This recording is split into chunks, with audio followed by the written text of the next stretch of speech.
ధన్యవాదాలు అధ్యక్ష గారు. తెలంగాణ ఉద్యమకారులకు సంబంధించి తెలంగాణ రాష్ట్ర అవతరణ సందర్భంగా ఉద్యమాల్లో పాల్గొన్నటువంటి కొన్ని వందల మంది కేసులకు వెళ్ళారు, జైళ్ళకి వెళ్ళారు. వాళ్ళందరికీ ఏదైనా తెలంగాణ వచ్చిన తర్వాత ఒక వారి బ్రతుకు తెరువు బాగుపడేటువంటి అవకాశం వస్తుందని ఆశించారు. కానీ ఏమీ రాలేదు. ఈ కొత్త ప్రభుత్వం వచ్చిన తర్వాత ఆనాడు ఉద్యమంలో పాల్గొన్న వాళ్ళందరికీ 250 గజాలు చొప్పున ఏర్పాటు చేసి ఇళ్ళు ఏర్పాటు చేస్తామని హామీ ఇచ్చారు. అది ఇప్పుడు అందరూ అడుగుతూ ఉన్నారు. అందుకని మీ ద్వారా ప్రభుత్వాన్ని కోరుతా ఉన్నాను, రియల్గా ఉద్యమంలో పాల్గొని ఇబ్బందులు పడ్డ వాళ్ళని అవసరమైతే అధికారుల ద్వారా గ్రామ సభల ద్వారా నిర్ధారించి వారికి తగు సహాయం చేస్తే వారు సంతోషం. ఇప్పుడు మొన్న జరిగిన ఉద్యమంలో అలాగే అంతకుముందు 69 ప్రాంతంలో జరిగిన ఉద్యమంలో చాలామంది చనిపోయారు. వాళ్ళు నిజంగా పోలీస్ కాల్పులు గురైన వాళ్ళు కూడా ఉన్నారు. వాళ్ళకి ఎటువంటి సహాయం అందలేదు అధ్యక్ష. వాళ్ళకి సంబంధించి మీ ద్వారా ప్రభుత్వాన్ని గుర్తు చేస్తున్నాను, ఏదైనా సహాయం చేయమని చెప్పి. రెండో అంశం, ఉస్మానియా యూనివర్సిటీకి సంబంధించి 13/3/25 అంటే మొన్నే ఒక జీవో ఇష్యూ చేశారు. ఆ జీవో ఏమిటంటే ఆ ఉస్మానియా యూనివర్సిటీ పరిధిలో విద్యార్థులు కానీ లేకపోతే మరెవరు కానీ ఏదైనా సరే ఆందోళనలు ధర్నాలు చేయకూడదు, స్లోగన్స్ కూడా ఇవ్వకూడదు. ఇంకా 2-3 అంశాలు పెట్టారు అధ్యక్ష. ఉస్మానియా కేంద్రం అంటే మనందరికీ తెలుసు. ఆనాడు ఈ తెలంగాణ ఉద్యమానికి ఆ ఉద్యమ క్షేత్రముగా పోరాట క్షేత్రముగా ఆ ఉస్మానియా విద్యాలయం ఉంది. దాంతోపాటు ఉస్మానియా విద్యాలయం ప్రారంభించిన కాలం నుంచి దాదాపు 70-80 సంవత్సరాలు అయింది. అక్కడి నుంచి అనేక మంది మేధావులు, మన వామపక్ష మేధావులు కానీ లేకపోతే ప్రగతిశీల మేధావులు కానీ చాలామంది తయారయ్యారు. అనేక మంది పోరాటాలకు ఆద్యులుగా అక్కడి నుంచే తయారయ్యారు.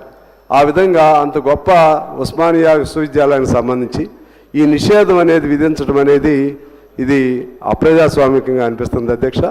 అందువలన ఏదైనా అక్కడ ఇబ్బంది ఉండి దాని రన్నింగ్ సంబంధించి విద్యాలయ నిర్వహణకు సంబంధించి ఎటువంటి ఇబ్బందులైనా ఉంటే ఒక సమిష్టిగా అక్కడ విద్యార్థులతోనూ విద్యార్థి నాయకులు సంఘాలతోనూ అలాగే ఫ్యాకల్టీ సభ్యులు అలాగే వైస్ ఛాన్సలర్ ఇంకా ఇతర సంబంధిత ఆ స్థానిక ప్రజాప్రతినిధులు కూర్చుని ఈ అంశాల్లో విశ్వవిద్యాలయం నడపడానికి ఇబ్బందిగా ఉంది, ఇవి చేయొద్దు అని చెప్పాలి తప్పితే ధర్నాలు చేయకూడదు, స్లోగన్స్ ఇవ్వకూడదు అనేది అది కరెక్ట్ కాదనేది నేను మీ ద్వారా ప్రభుత్వానికి తెలియజేయాలని నేను భావిస్తున్నాను.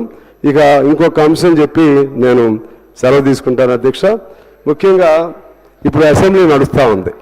అసెంబ్లీ నడుస్తున్న తరుణంలో చాలామంది ప్రజా సంఘాల వారందరూ కూడా వాళ్ళ బాధలు చెప్పుకోవచ్చని మనం చూసాం. ఇందిరా పార్కు దగ్గర ధర్నాలు నిషేధిస్తే అక్కడ మళ్ళీ ధర్నాలు చేసే విధంగా ఆనాడు పోరాటాలు చేసి తిరిగి కేంద్రం మన కోర్టు నుంచి కూడా తెచ్చుకుని ధర్నా కేంద్రాలని తిరిగి అనుమతించే విధంగా తెచ్చుకోవడం జరిగింది అనుమతి. అయితే ఇప్పుడు చాలా మరి ఎట్లా జరుగుతుందో తెలియదు కానీ ఎటువంటి పర్మిషన్లు ఇవ్వట్లేదు అధ్యక్ష. అసెంబ్లీ జరిగినప్పుడు వాళ్ళు ఏదన్నా ఉద్యమం చేసుకుంటే ఆ ద్వారా ఇక్కడి నుంచి ఏదన్నా కబురు ఇక్కడ ప్రభుత్వానికి అందుతుందని ఆశ, అదేదో అయ్యిద్దనేది కాదు కానీ అది ఒక ఆశ. అందువలన నేను మీ ద్వారా తెలియజేసేది ఏంటంటే పాత గుర్తు కూడా అప్పుడు తుమ్మల నాగేశ్వరరావు గారు మంత్రిగా ఉన్నప్పుడు ఒక రైతు ఉద్యమం పైన కొల్లి నాగేశ్వరరావు గారు ఆయన చేస్తే సాక్షాత్తు ప్రభుత్వమే అరే మంచి మాటలు చెప్తే కూడా అంటారా మీరు? అరే మీకోసం అందరి కోసమే చెప్పేది ఇది, మరి ఆగరాదు. నా మీద ఆవేశం చూపెడితే అట్లా తమ్ముడు, అదే కదా చెప్తుంది మీరు. ఇక అందుకనే మీ ఇదే అలవాటు అండి వీళ్ళకి. మంచి ఏం చెప్తున్నారో తెలియదు, వాళ్ళకి వ్యతిరేకంగా ఏం చెప్తున్నారో తెలియదు, వాళ్ళకి అనుకూలంగా ఏం చెప్తున్నారో తెలియదు. మనం ఏం చేయాలి? అందువలన చెప్పండి సార్, మీరు మీకు కనీసం తెలియదండి మీకు. నేను చెప్పింది ఏంటండి, నేను చెప్పింది ఏంటి ఇప్పుడు నేను చెప్పింది మంచి ఆలోచన చెప్తుంటే అధ్యక్ష నేను ఏమంటున్నానంటే 2014 పూర్వం ఏ ధర్నాలు చేసుకున్నా ప్రభుత్వాలే మంత్రులను కూడా పంపించి వాళ్ళకి ఏదైనా ఒక హామీ ఇప్పించేటువంటి ఒక సాంప్రదాయం ఉండేది అధ్యక్ష. అందువలన ఇవాళ తెలంగాణలో మరలా కాంగ్రెస్ ప్రభుత్వం వచ్చిన తర్వాత మళ్ళీ పాత వరవడి రావాలని చెప్పి మీ ద్వారా నేను కోరుతున్నాను.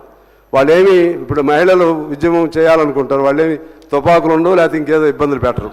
అందువలన మీ ద్వారా నేను కోరేది 2014 పూర్వం ఎలా ఉందో ఆ విధంగా ఆయా సంఘాలు వాళ్ళకు సంబంధించిన బాధలు చెప్పుకునే అవకాశాన్ని ఇవ్వాలని, పోలీసులు అనుచితంగా ఇష్టారాజ్యంగా గ్రామాల్లోనే ఈ అసెంబ్లీ జరిగే టైంలో ఊరేగింపని అంటే చాలు అరెస్టులు చేయటాలు లాంటి పద్ధతులు పోవాలని చెప్పి మీ ద్వారా ప్రభుత్వానికి